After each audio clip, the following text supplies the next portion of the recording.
Assalamu alaikum students. We are in class 9th and today our topic is prevention and treatment of disease.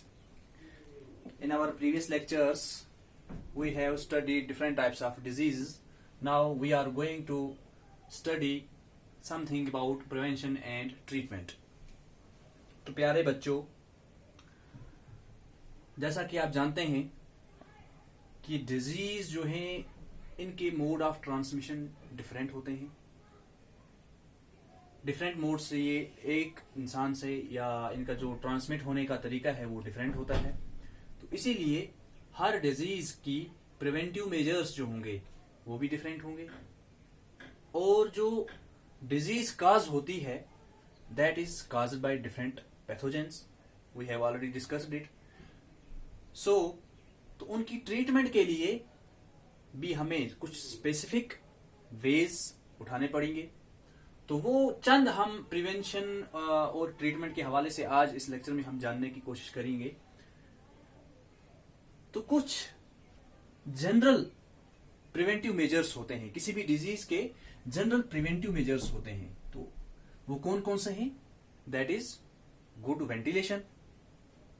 Good ventilation, अच्छी साफ हवा, ये general preventive measure आएगा किसी भी disease का.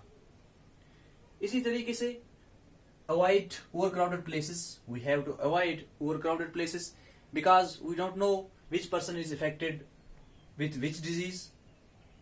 तो इससे भी हमारे चांसेस रहते हैं कि हम डिजीज जो है उसको प्रिवेंट कर सकते हैं, उसके स्प्रेड को प्रिवेंट कर सकते हैं, रोक सकते हैं. We have to live in clean environment.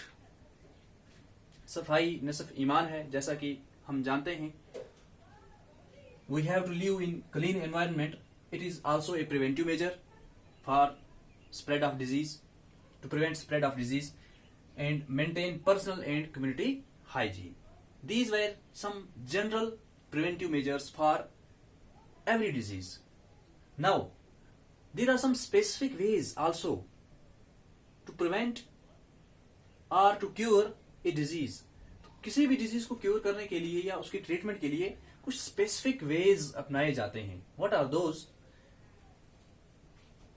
तो स्टूडेंट्स, जैसा कि आप जानते हैं कि हमारा जिस्म जो है अल्लाह रब्बुल इज्जत ने इसे एक नेमत अता की है कि ये खुद ब खुद किसी भी बीमारी के खिलाफ लड़ता है. तो वो जो लड़ने की शक्ति है किसी भी बीमारी के खिलाफ उसे हम कहते हैं इम्यूनिटी. यानी what is immunity? That is resistance against disease. हमारी बॉडी की जो रेजिस्टेंस है किसी भी डिजीज के अगेंस्ट लड़ने की, उसे हम कहते हैं इम्यूनिटी. तो इस इम्यूनिटी को हम कैसे बूस्ट कर सकते हैं? स्पेसिफिक वे है ये कि we have to boost immunity. तो इस इम्यूनिटी को हम कैसे बूस्ट कर सकते हैं? हम सब जानते हैं कि बचपन में हमें कुछ वैक्सीन्स लगाए जाते थे, वैक्सीनेशन हमारी की जाती थी कुछ खास डिजीजेस के लिए. तो उस वैक्सीनेशन से क्या होता था? वो वैक्सीनेशन हमारी इम्यूनिटी बिल्ड अप करती है. तो ये इम्यूनिटी, ये वैक्सीन जो है किस तरीके से बिल्ड करता है इम्यूनिटी, ये हम जानने की कोशिश करेंगे. पहले जानेंगे कि वैक्सीनेशन होता क्या है. तो प्यारे students, vaccination is a process of injecting either a killed or weakened microorganism in a person's body so as to raise his immunity level. Actually क्या होता है कि जब हमें पता है कि कोई भी डिजीज किस माइक्रो ऑर्गेनिज्म से होती है, कौन सी डिजीज किस बैक्टीरिया से होती है, तो हम क्या करते हैं, वैक्सीन कैसे बनाया जाता है कि वो इंजेक्ट वो बैक्टीरिया का या तो वीक या उसका डेड पार्ट, वीक या डेड पार्ट डेलिबरेटली इंजेक्ट किया जाता है किसी भी इंसान ह्यूमन बॉडी के अंदर. तो जब कोई foreign particle, foreign body human body के अंदर इंटर होती है तो ह्यूमन बॉडी, जैसे मैंने आपको कहा इम्यूनिटी, ह्यूमन बॉडी जो है इसके अगेंस्ट रिएक्ट करती है. जब ह्यूमन बॉडी ने इसके अगेंस्ट रिएक्ट किया तो वो कुछ एंटीबॉडीज बना के रखती है, एंटीबॉडीज बन जाती. हालांकि जो वैक्सीन में जो हमने इंजेक्ट किए माइक्रो ऑर्गेनिज्म वो तो वीकेंड थे या किल्ड थे, उनसे कोई नुकसान होने का खतरा नहीं होता है। हाँ, बल्कि वो क्या करते हैं, वो हमारे जिस्म को पहले ही कह देते हैं कि आपको इस माइक्रो ऑर्गेनिज्म के खिलाफ एंटीबॉडी बनानी है। तो क्या होता है, हमारा जिस्म, ह्यूमन बॉडी जो है, इसी माइक्रो ऑर्गेनिज्म के खिलाफ एंटीबॉडीज बना के रख लेता है। उसके बाद जिंदगी में कभी भी अगर हमारा सामना इस माइक्रो ऑर्गेनिज्म से होता है तो हम इस माइक्रो ऑर्गेनिज्म से बीमार नहीं पड़ेंगे। क्यों? क्योंकि हमारे जिस्म में पहले ही हमने उसमें एंटीबॉडीज बना के रखी हैं। तो ये होता है वैक्सीनेशन का प्रोसेस। हाँ, तो अगर आपसे कोई पूछे व्हाट इज वैक्सीनेशन, तो हम कह सकते हैं it is a process of injecting either a killed और weakened microorganism. It is a killed microorganism or weakened microorganism. It is specific in a person's body so as to raise his immunity level, ताकि उसकी immunity level जो है वो क्या हो जाए, बढ़ जाए।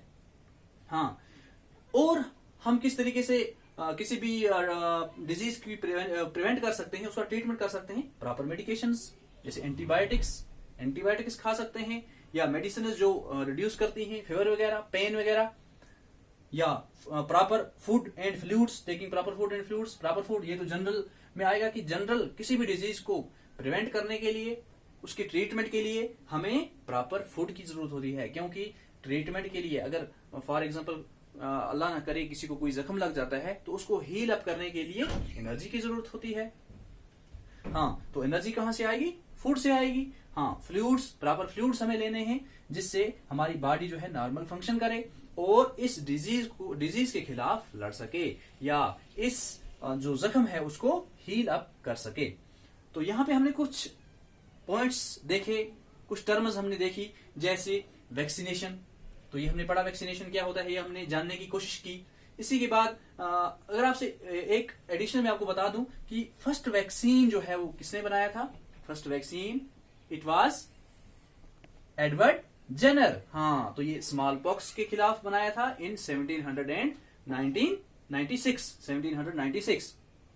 हाँ, तो एंटीबॉडीज भी हमने जानने की कोशिश की। What are antibodies? तो एंटीबॉडीज क्या होते हैं? एंटीबॉडीज होते हैं जब कोई एंटीजन, हाँ फर्स्ट पहले हम एंटीजन समझिए। एंटीजन होता है कोई भी डिजीज काजिंग माइक्रो ऑर्गेनिज्म जो हमारे जिस्म के अंदर जाता है, उसे हम एंटीजन कहते हैं। जब उस एंटीजन के खिलाफ हमारे जिस्म में कुछ स्पेशल टाइप्स ऑफ प्रोटीन्स बनते हैं, उसे हम कहते हैं एंटीबॉडीज। क्या कहते हैं? एंटीबॉडीज। वो जो इस एंटीजन के खिलाफ होते हैं, इस माइक्रो ऑर्गेनिज्म के खिलाफ होते हैं, उन्हें हम कहते हैं antibodies. And what are antibiotics?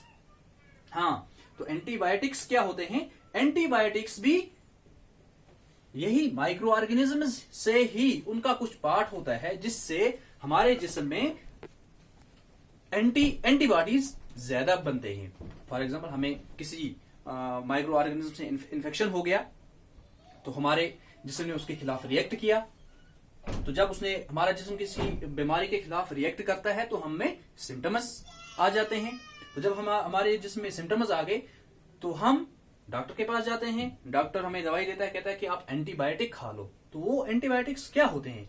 असल में वो उन्हीं माइक्रो ऑर्गेनिजम्स का ऐसा पार्ट होता है जो हमारे लिए नुकसानदेह नहीं होता, बल्कि जब हम उन्हें लेते हैं तो हमारा जिस्म जो है और ज्यादा एंटीबॉडीज बनाता है। जब और ज्यादा एंटीबॉडीज बनाता है तो वो माइक्रो ऑर्गेनिज्म जो है उसको वो किल कर देते हैं, उससे वो माइक्रो ऑर्गेनिज्म खत्म हो जाता है। तो ये कुछ छोटा सा हमारा टॉपिक था प्रिवेंशन एंड ट्रीटमेंट के हवाले से। इंशाल्लाह अब हमारे टेक्स्ट क्वेश्चंस हैं इसमें, तो मिलते हैं एक नए वीडियो के साथ टेक्स्ट क्वेश्चंस लेके। तब तक के लिए खुदा हाफिज।